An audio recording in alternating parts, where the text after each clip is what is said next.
నమస్కారం, మీరు చూస్తున్నారు HN9 టీవీ. బీసీల ఐక్యతతో తెలుగుదేశం పార్టీని అధికారంలోకి తీసుకురావాలని కొత్తపేట నియోజకవర్గ టీడీపీ ఇన్ఛార్జ్ బండారు సత్యానందరావు అన్నారు. కొత్తపేట బండారు బులిసత్యం చంద్రావతి కాపు కళ్యాణ మండపంలో మండల బీసీ సెల్ అధ్యక్షులు కముజు వెంకటేశ్వరరావు అధ్యక్షతన నిర్వహించిన జైహో బీసీ కార్యక్రమంలో సత్యానందరావు పాల్గొన్నారు. ఈ సందర్భంగా ఆయన మాట్లాడుతూ తెలుగుదేశం పార్టీకి అండగా ఉండేది బీసీలేనని, అదేవిధంగా బీసీలకు తెలుగుదేశం పార్టీ వెన్నంటి ఉంటుందని అన్నారు. రాష్ట్ర పార్టీ బాధ్యతలు సైతం బీసీలకు సంబంధించిన అచ్చెన్నాయుడికి కట్టబెట్టి గౌరవించుకునే పార్టీ తెలుగుదేశం పార్టీ అని, అది చంద్రబాబు నాయుడికి బీసీలపై ఉన్న అభిమానం అని గుర్తు చేశారు. అనంతరం జిల్లా తెలుగుదేశం పార్టీ అధ్యక్షురాలు రెడ్డి అనంతకుమారి మాట్లాడుతూ తెలుగుదేశం పార్టీ బీసీలకు ప్రత్యేక గుర్తింపు ఇచ్చిందని తెలిపారు. అన్ని వర్గాలకు ఉపయోగపడే విధంగా సూపర్ 6 పథకాలను తెలుగుదేశం పార్టీ తీసుకొచ్చిందని గుర్తు చేశారు.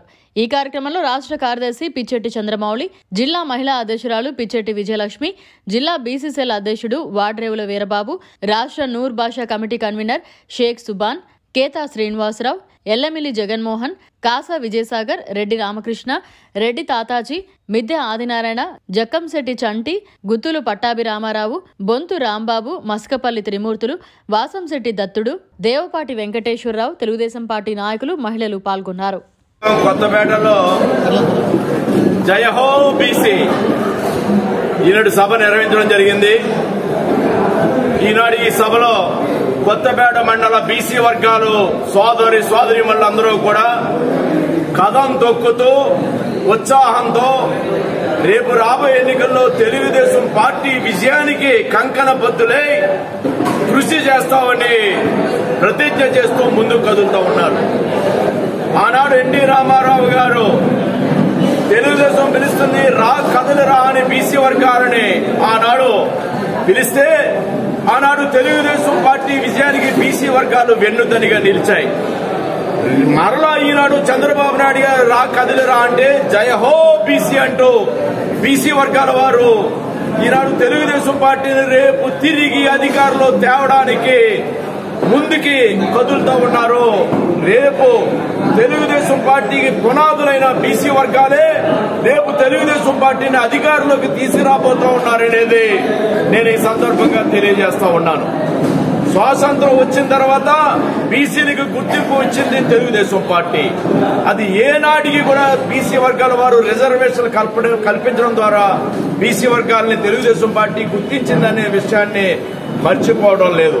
ఎప్పుడు కూడా తెలుగుదేశం పార్టీకి వారు విజయం కోసం పాటుపడడానికి సిద్ధంగా ఉన్నారు. ఈ జగన్మోహన్ రెడ్డి గారి ప్రభుత్వం వచ్చిన తర్వాత బీసీ వర్గాలకి రిజర్వేషన్ విషయంలో ఏ విధంగా 34% నుంచి 24% కుదించడానికి కారణమైన ఈ ప్రభుత్వాన్ని క్షమించే దానికి ఏ బీసీ వర్గాల వారు కూడా సిద్ధంగా లేరు. అదేవిధంగా బీసీ సప్లాన్ నిధులు 76,000 కోట్ల రూపాయలు ఖర్చు పెట్టాల్సి ఉంటే వారికి అన్యాయం చేసిన దానికి బీసీ వర్గాలు వేరెవరూ కూడా ఈ జగన్మోహన్ రెడ్డి ప్రభుత్వాన్ని క్షమించడానికి సిద్ధంగా లేరు. అదేవిధంగా బీసీ వర్గాల వారికి ఏ విధమైన సహాయ సహకారాలు అందించకపోగా వారికి రుణాలు లేకుండా చేయడమే కాకుండా బీసీ వర్గాల వారి మీద 75 మంది హత్యకు గురి కాబట్టడానికి కానీ, అనేక మంది మీద అఘాయిత్యాలు చేయడానికి కానీ, అనేక మందిని 5,000 మంది పైగా బీసీ వర్గాల వారిని జైలు పాలు చేయడానికి కారణమైన ఈ జగన్మోహన్ రెడ్డి ప్రభుత్వాన్ని క్షమించడానికి బీసీ వర్గాల వారు సిద్ధం లేరు. రేపు రాబోయే ఎన్నికల్లో బీసీ వర్గాలన్నీ కూడా ఏకమై ఆనాడు ఏ విధంగా తెలుగుదేశం పార్టీ బీసీలంటేనే తెలుగుదేశం పార్టీ బీసీలని బలహీనులు కాదు బలవంతులు అని ఏ విధంగా తెలుగుదేశం పార్టీ ఆదరించిందో, తెలుగుదేశం పార్టీని గెలిపించుకోవడం ద్వారా బీసీ వర్గాలు రాజకీయంగా, సామాజికంగా, ఆర్థికంగా ముందడుగు వేయడానికి, రేపు తెలుగుదేశం పార్టీని అధికారంలో తేయడానికి బీసీ వర్గాలన్నీ ఏకమై పోరాటానికి సిద్ధంగా ఉన్నాయని ఈనాడు తెలియజేస్తా ఉన్నారు. మరిన్ని అప్డేట్స్ కోసం మన HN9 టీవీ ఛానల్ ని సబ్స్క్రైబ్ చేసుకోండి.